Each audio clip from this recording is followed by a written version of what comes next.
Hey, welcome back for episode 2 of my progression series on Old School RuneScape. I've been playing on and off since Classic, and Old School was never really my biggest play era, but RuneScape 3 is more dead than I can bear. So here I am, climbing for max, sharing my journey like I would have in the schoolyard talking to mates when I first started. I started this episode by picking up bigger and badder from the Slayer Point shop, a greater chance of Laren's keys while I slay in the wilderness. There are a few options for ways to spend points beneficially in the wilderness, so this was a no-brainer. After that, I ran an Ankous task, and while doing it I looked up Wilderness Slayer guides to see if there was anything I could optimize. Jesus, I didn't realize how little I knew about the current Old School meta. It's nothing like the original game. Some mace called Vigoras that deals extra wilderness damage, the cannon and barrage strategies, and even the bracers that reduce kill count but give you the experience of the monster. These all add greater elements of risk though, especially the mace that apparently loses its charges when you die regardless of whether it's a protected item. That, coupled with barrage runes and cannonballs, means you'd have to be paying full attention. Whereas right now, I could die without much of a care. I guess that's why Wilderness Slayer is so rewarding, the real risk. Having said that, magic shortbow scrolls drop at Ankous, and they have a 60,000 inventory value, which exceeds the value of a rune defender. So once I pick up these drops, I have to start playing more vigilantly or risk losing my defender. I believe the grind to get it back is still hellish, but I honestly haven't looked. I'll cross that bridge when I have to.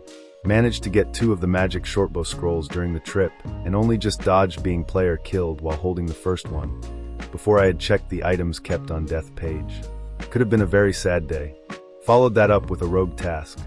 I'm not sure whether it's worth fighting the higher level ones. I'd need to carry a lot of prayer potions to pull it off at this level, so I try to work through low level ones quickly. At least they can drop Laren's keys.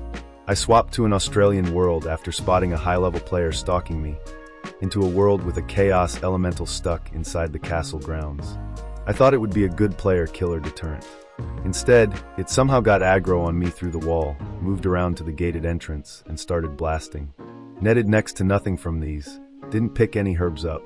Marginally worth more than my sharks, but my sharks were worth more to me for protecting my gear should someone come. Next task was Hellhounds. I was hesitant to even film any footage fighting these after my last video was predominantly Hellhound backdrop.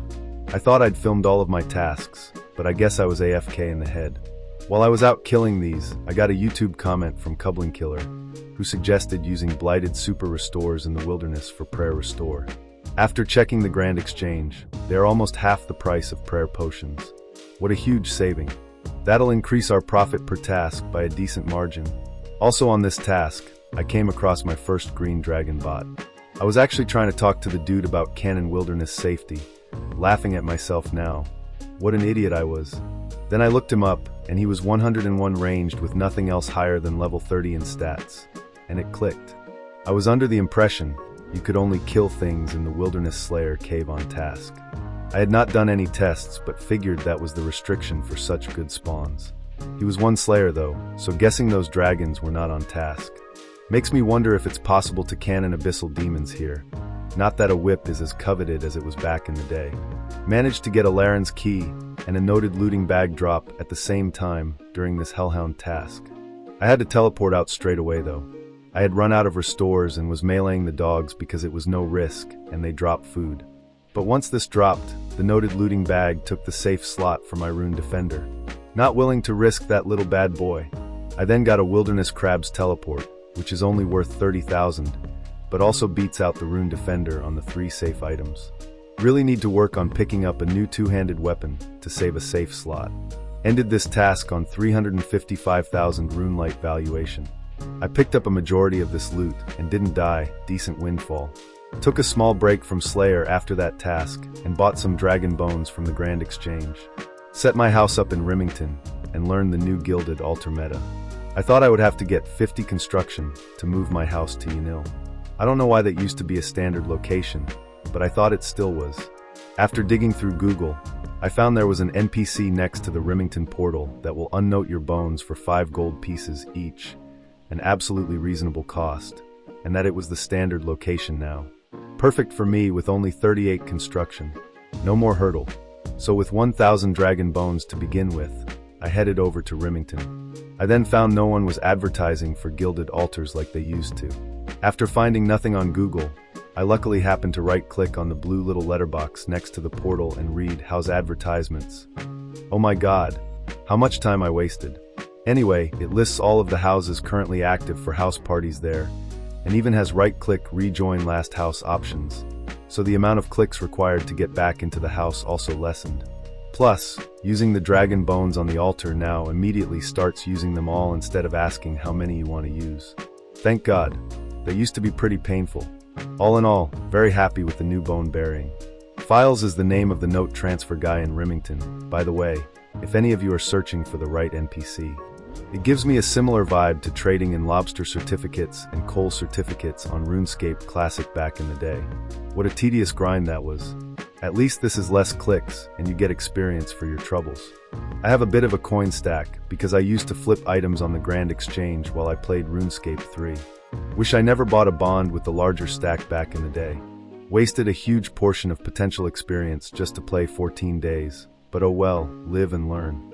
One tip here I would give is that right-click options persist through keyboard actions, similar to fast switching for weapon special attack in the wilderness.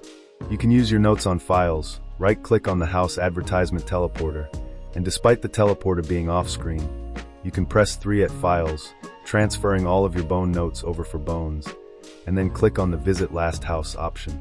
Having pressed the 3 won't break the menu connection, so you will run back and teleport without having to spin your camera and find the teleporter again. Not a groundbreaking time saver, but it feels a lot smoother and painless. Shout out to Armadillo for hosting an open house for hours on end. The 1000 dragon bones took me from 48 to 62 prayer. I looked up Piety, and it had a 70 defense requirement on top of a quest I didn't yet have the unlocks for. So I decided to stop here and return to Slayer. I'll get the 70 prayer when it's needed, and my combat is up to scratch. Right now, the goal is 75 strength for dual macuahuitl weapons. Comments in the last video sold it as mid-game god-tier weaponry. Using a whip on controlled to achieve that isn't ideal, however. We'll see if I find a better weapon to use that abyssal whip at my current stats. My next task was hill giants.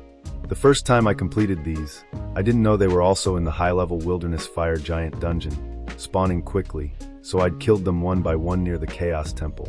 What an insane waste of time that was. I finished this task quick as. The loot, however, wasn't indicative of gains on this task. I don't pick anything up from these guys unless it's a Laren's key really. My food is too important this deep into the wilderness, and the drops are all low-value free-to-play stackables otherwise. I did get a giant's key. After looking it up, seems like you can fight a low-level giant boss for some rune equipment in Edgeville Dungeon if you use it. I did pick that up, but like I said in episode 1, we are aiming for max, and max doesn't stop for low-level bossing. Followed that up with ice giants, wondering if I need to start working on barrages. I have no idea how to effectively get 55 magic to 80s though. It was one of my first 99s back in the day. All I know is high alchemy. Yuck. Don't think I could stomach doing that over again. Managed to hit 88 combat during this task and picked up a lot of the value that dropped. Despite it being a lot of low-value stackables, I knew a task of 135 ice giants would end up with lots of them dropping. So we'll call this one 300,000 profit. I wonder if I should be bringing a looting bag out with me now. I honestly have never used one in my life. I assumed they were just for player killing, but I don't think the game will be able to differentiate between player and monster drops. And it's risky eating up all my food to pick up trash loot. The scrolls are a magic shortbow scroll and a ring of wealth scroll. I wanted to pack more progress into each video, but the upcoming work week is going to be ridiculously demanding, even expecting out-of-work function attendance, so I'm popping this video out now. Had some decent progress over the weekend with the time I had spare. Learned a lot, mainly because of the commenters on the last video. Thank you all. Goals moving forward are 75 strength for dual macuahuitl, 70 defense for the Piety quest. I think it's called King's Ransom, and 70 prayer thereafter. I have about 19 million, so buying the weapon and the prayer should bottom me out almost. I might even use all of my money on prayer. I've always tried to be pretty strategic and optimal in my purchases. This just seems like it would be fun. Might try doing some of that quote-unquote fun. Hope to see you all on the 3rd episode when I get up to it. Thanks for watching. You know the crab like money.